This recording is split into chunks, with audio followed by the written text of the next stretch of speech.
Assalamualaikum warahmatullahi wabarakatuh. Selamat datang di channel saya. Oke, di video pertama ini saya ingin sedikit share tentang soal-soal latihan SKB CPNS khususnya di bidang keperawatan, yang mana tesnya ini sendiri kemungkinan akan dilaksanakan pada akhir tahun ini atau awal tahun depan. Tapi nggak ada salahnya juga kalau kita mempersiapkan diri untuk tes yang akan kita hadapi nanti. Oke, langsung saja kita masuk ke soal yang pertama. Seorang laki-laki usia 48 tahun dirawat di rumah sakit dan mendapat terapi intravena dengan kecepatan 28 tetes per menit.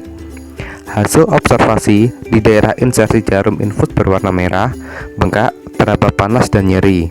Pertanyaannya, apakah prosedur keperawatan yang paling tepat untuk kasus tersebut?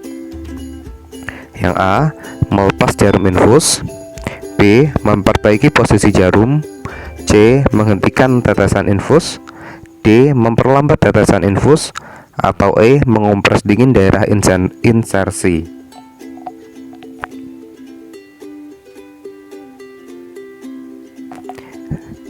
Dan jawaban yang paling tepat adalah yang A, melepas jarum infus. Dikarenakan ada tanda kemerahan, bengkak, dan nyeri pada lokasi insersi jarum, maka tindakan yang paling tepat untuk dilakukan adalah melepas jarum infus. Lanjut ke soal nomor 2. Seorang perempuan usia 48 tahun dirawat di rumah sakit pos operasi histerektomi hari pertama.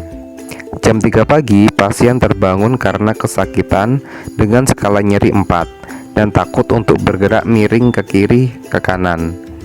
Pemeriksaan tekanan darah 110/70, frekuensi nadi 94 kali per menit.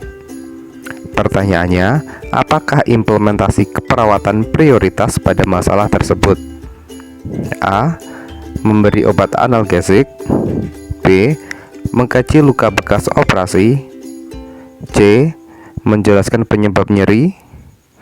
D, menganjurkan minum air hangat.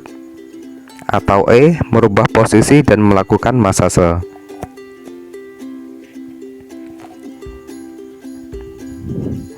Oke, untuk jawaban yang paling tepat adalah yang E, merubah posisi dan melakukan masase. Dalam soal dijelaskan skala nyeri 4 atau nyeri sedang. Tindakan prioritas yang tepat adalah merubah posisi dan melakukan masase. Apabila pasien masih merasa nyeri, baru dilakukan tindakan kolaborasi pemberian analgesik. Lanjut ke soal berikutnya. Seorang perempuan usia 18 tahun datang ke rumah sakit dengan keluhan batuk sejak 4 bulan yang lalu, disertai mual dan mudah lelah. Hasil pemeriksaan fisik, pasien menggunakan otot bantu pernafasan, suara nafas wheezing, tekanan darah 120/80, frekuensi nafas 30 kali per menit, dan pasien diberikan terapi oksigen 4 liter per menit. Pertanyaannya, apakah respon pasien yang dinilai pada kasus tersebut? A, mampu batuk efektif. B, tidak ada bunyi nafas tambahan. C, terjadi peningkatan tekanan darah. D, pasien merasa lebih lega saat bernafas. Atau E, frekuensi pernafasan dalam batas normal.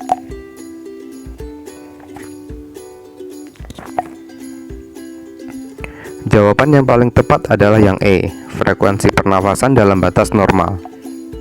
Dari data pada soal, dapat disimpulkan pasien mengalami sesak dengan didukung data objektif sebagai berikut. Pasien menggunakan otot bantu pernafasan, suara nafas wheezing, dan frekuensi nafas 30 kali per menit. Yang mana untuk frekuensi nafas normalnya adalah 18-24 kali per menit. Oke, lanjut pertanyaan berikutnya. Seorang laki-laki usia 18 tahun dirawat di rumah sakit dengan keluhan sakit kepala. Setelah dirawat selama 2 minggu, pasien tiba-tiba mengalami sakit kepala berdenyut, muntah lebih dari 5 kali, berisi makanan, kemudian mengalami penurunan kesadaran. Pasien membuka mata saat diberi stimulus nyeri, disertai gerakan menghindar. Pasien mengeluarkan kata-kata yang tidak dimengerti. Pertanyaannya, dari kasus tersebut, berapakah nilai GCS pasien. Nah, untuk penilaian GCS ini pada tahun kemarin juga keluar di ujian SKB-nya. Jadi diingat-ingat ya, nanti dihafalin.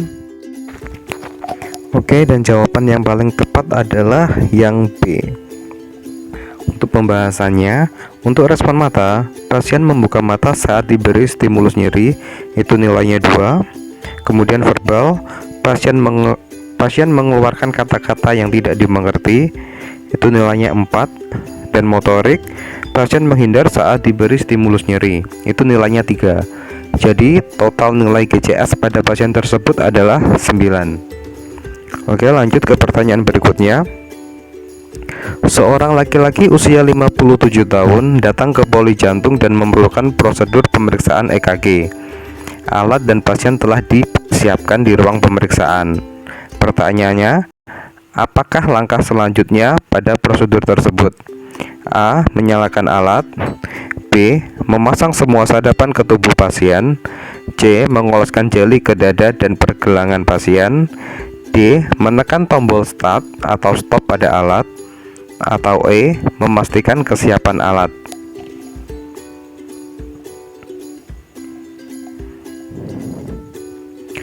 Oke, untuk jawaban yang paling tepat adalah yang C.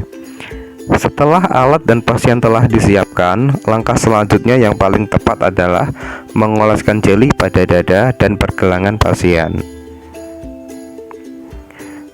Oke, sementara sekian video kali ini. Semoga kita semua diberi kemudahan dan kelancaran di tes SKB nanti. Oke, sampai jumpa di video selanjutnya.